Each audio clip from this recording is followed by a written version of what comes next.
Hello, dear students. I am Samir Velankar and I welcome all of you to this first video in this series about pointers in C.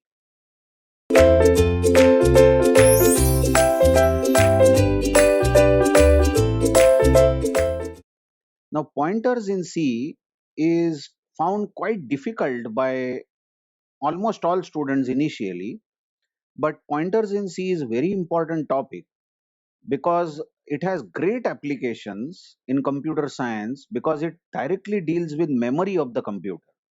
So let's see what is the definition of pointer initially. Pointer is defined as a variable. Now, this is a very important point. Pointer is a variable, don't forget that, which can store address of another variable stored in the memory. So basically, a pointer is something which stores address.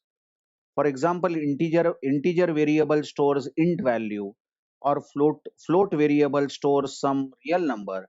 Like that, pointer variable stores address. So let's first of all understand what do you mean by this address of the memory or address in the memory. So let's say that we have this memory. Now I am drawing a childish diagram. Really, this cannot be memory of the computer, but just imagine for some time that this is memory of the computer. So what is memory of the computer made up of? Now memory of the computer is made up of cells. It is made up of cells, and each cell over here is known as a byte. Each cell is known as a byte, and every byte can store some information. Okay, like what is human brain? Human brain is also memory. And what is human brain made up of? Human brain is made up of cells, and every cell is called neuron, and in each neuron we can store some information, or rather we store some information. And there are millions of such bytes in the memory, millions of such bytes. That's why we say that we have memory of 4 gigabytes or something like that. Now, because there are so many bytes or cells in the memory, each byte has been given a location number. Location number typically starts with 1 and proceeds sequentially. So you can see that location number of this cell or this byte is 5. This location number 5 is called address of that byte. So every byte in the memory has a unique address. For instance, there will be definitely a byte somewhere which will have address 100. So next byte will be 101 and the previous byte will be 99. The address of the previous byte will be 99. So that is what memory is made up of. Memory is made up of bytes or comprises bytes, and every byte has a unique address. Now let's see further. This pointer topic, I always teach by telling the students a very easy program, very simple program. And trust me, this program, which I am demonstrating now, is going to tell us almost everything about pointers. This is not an exaggeration, okay? This simple program is going to take us to the end of the chapter. Let's see what the program does line by line and understand what a pointer is. The first line declares an integer variable. You read this line as x is an int variable, isn't it? Having a value 10. Now, most importantly, any variable for that matter, any computer variable is always stored in the RAM, is stored in the memory. So this x also will be stored in the memory. But where will it be stored in the memory? Will it be stored here or at this corner or this corner? Where will it be stored? We really don't know where it will be stored. What operating system does is operating system checks the memory and finds a free place. Wherever it finds a vacant place, it will store x at that point. So let us imagine that x has been stored somewhere here in the RAM, in the memory. Now, why I have drawn this box is because I want to show that x has been stored in some bytes, because memory comprises of bytes, and x will exactly occupy 2 bytes of memory because x is an integer. Note, integer variable consumes 2 bytes, 2 consecutive bytes of memory. Now, basically, these 2 bytes depends on the system on which you are working. For example, the system on which I am working, every int variable, every int variable on my system consumes 4 bytes. So in the GATE exam, if any example or any question on pointer is asked, they will clarify that int variable consumes how many bytes or float variable consumes how many bytes. But right now, let us assume that int variable consumes 2 bytes. So x has been stored at this point in the memory, here where I am pointing, but these bytes will definitely have some address. Let us imagine that the address of this byte is 100, so next byte is going to be 101. And the value, as you see, value of x is 10. Let's not question how is x stored inside these 2 bytes. Of course, it will be stored in the binary form, but I have loosely written x is 10 inside this variable x. So what do you have due to this line? Here is the line. What do you have? There is a variable x stored in the RAM at address 100 and the value of x is 10. Note that address of x is 100. We don't say address of x is 100, 101. We only say begin address of x. Begin address of x is 100. Now let's look at the next line. Check the pointer place. Int asterisk p. Now asterisk p over here means this is a pointer. Now any variable declared with the asterisk symbol, this symbol is called a pointer. So P is declared with asterisk symbol. So it's a pointer variable and it has a type int. Now every pointer has a type. Basically, every pointer has a data type, has a data type. So how do you read? How do you read this line? Just check this. Int asterisk p.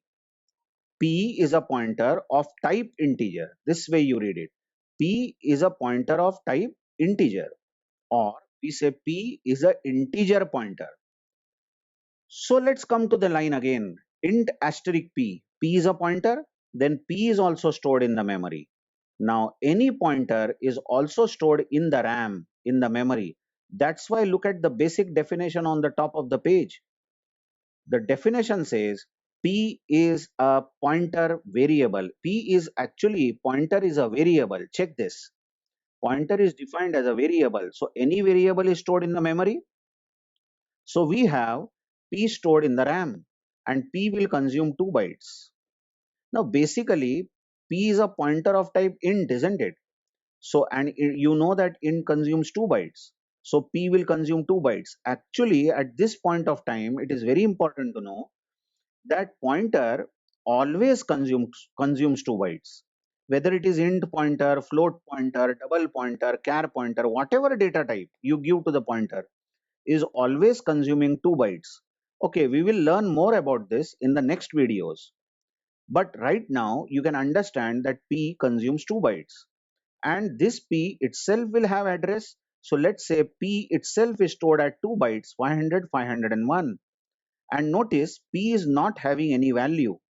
We have not given any value to P, isn't it? Now the summary, the crux of this chapter, the core of this chapter, the point which I am now encircling over here, this one, P is equal to AND X. Now this line here, let's see, P is equal to AND X. Actually, this AND is the address operator.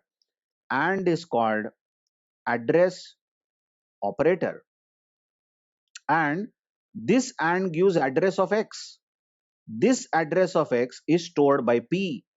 So hence we say P stores address of X. Look, I am loading P with 100 because address of X, very well seen in the diagram, is 100. So P stores address of X. That's it. That is what is a pointer. Pointer is a variable which can store address of another variable. And it's so easy to store the address. You just say on the left hand side of assignment operator pointer like P, then write equal to assignment operator, and then AND operator, and then the name of the variable. So like in this statement, P is equal to AND X means P stores address of X. Now, once this happens, once P stores address of X, then we say P points to X. P is a pointer to X. Now, I am sure GATE students know that in the memory there won't be any arrow or something. How there can be an arrow in the memory? This is just a convention. This is just a representation shown that if P is storing address of X, we say P points to X. Okay, let me clean the slate and let me draw this diagram again. Okay, what did we have in the memory? In the memory, we had X storing 10 in 2 bytes. X is integer, so it is 2-byte variable stored at address 100 and 101.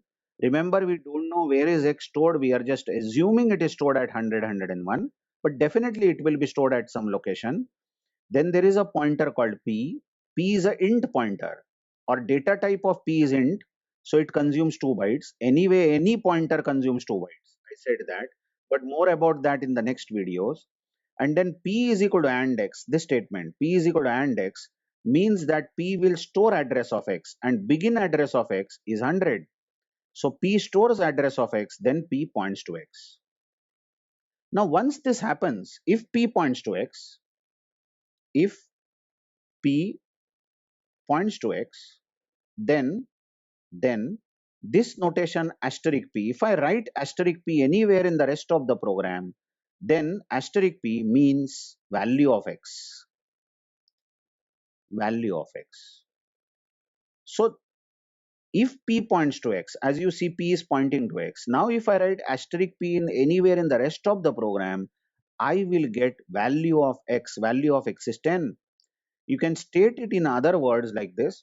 Asterisk P means value to which P points. I repeat, asterisk P means value to which P points. Asterisk P means value to which P points, and value to which P points is 10, but that value is value of X. Okay, let's come to next line. Next line is printing X in %d format. Nothing extraordinary about it. So the first output of the program is going to be 10. Value of X is 10. The next line is printing asterisk P in %d format. But asterisk P means value of X. So that means that output is also going to be 10. I hope you are understanding, because P stores address of X. So asterisk P means value to which P points. That is, it is same as value of X. Now the next line is printing address of X. Check this, AND X we are printing. Check the cursor place. Now AND X means address of X, and we are printing address of X. But the format used over here is %u. Check the printf. We are using %u, and %u means unsigned format. We want to print unsigned integer.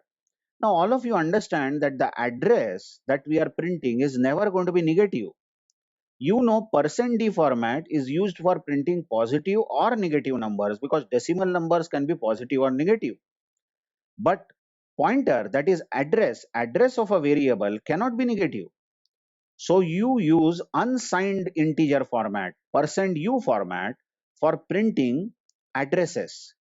So the address printed over here will be 100, obviously, because address of X, begin address, is 100, as you see in the picture.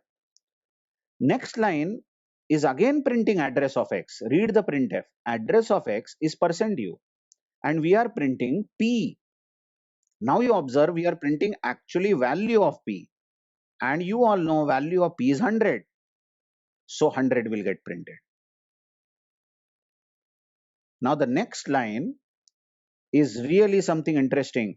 We are printing address of P itself, and address of P, I'm sorry, this should have been %u. I'm so sorry.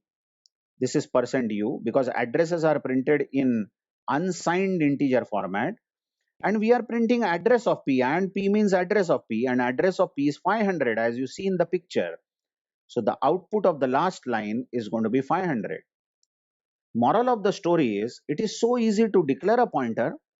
Just have a data type, then asterisk symbol and the name of the pointer. It is so easy to use a pointer. Just write pointer on the left hand side of equal to and right hand side become address of the variable, that is and x.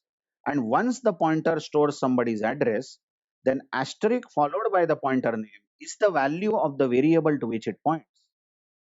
Okay, let's see the definition of this again. Definition of pointer is a variable which can store address. I hope now you understand. Pointer always stores address of another variable stored in the memory. Now, how do you declare a pointer? Check this. Pointer is declared with data type like int, then asterisk symbol, and then the variable name. For example, int asterisk p, you read this as p is a int pointer, or float asterisk x, you read this as x is float pointer, or x is pointer to a float, or you read it as x is pointer to a float value. Okay, how do you use a pointer? Now, suppose if you are having x equal to 10, int x equal to 10, you declare an int pointer p. And now this line is the crux. This is the core of the chapter I said. P is equal to and x means p stores address of x, isn't it? Now, if you read this statement, if p points to x, then the notation asterisk p means value to which it points, value to which pointer p points. That is, pointer p is nothing but value of x. That is, asterisk p is same as x, or we say asterisk p is alias of x. I really like this word alias. Now just be with this video. This is a very fundamental video on pointers. Now alias means another name given to the same person. For example, international criminals have aliases, or children have aliases. In home they are, or in house they are called something with some nickname, and in school they are called by their actual name. Now what is the alias? What I am talking about here? Now you see in this diagram, x is the name of the variable. Actual name of the variable is x, isn't it? Actual name of the variable is x, but once the pointer points to this variable, if p points to this variable, then asterisk p is same as x. Asterisk p is value of x, isn't it? So asterisk p is nothing but another name given to x. Just check this line again. I am marking it here. Just check this printf. Just check this printf. What are we printing here? We are printing asterisk p in %d format. But whose value do you get? You get value of x. Actually, for programmer, this is asterisk p. But believe me, internally C language will take this asterisk p as x. Asterisk p is nothing but value of x or simply x. I hope you got the definition of pointer. You have understood how to use pointer, more about the pointers and very much in detail, and lots of questions are coming up in the next video. Thank you very much.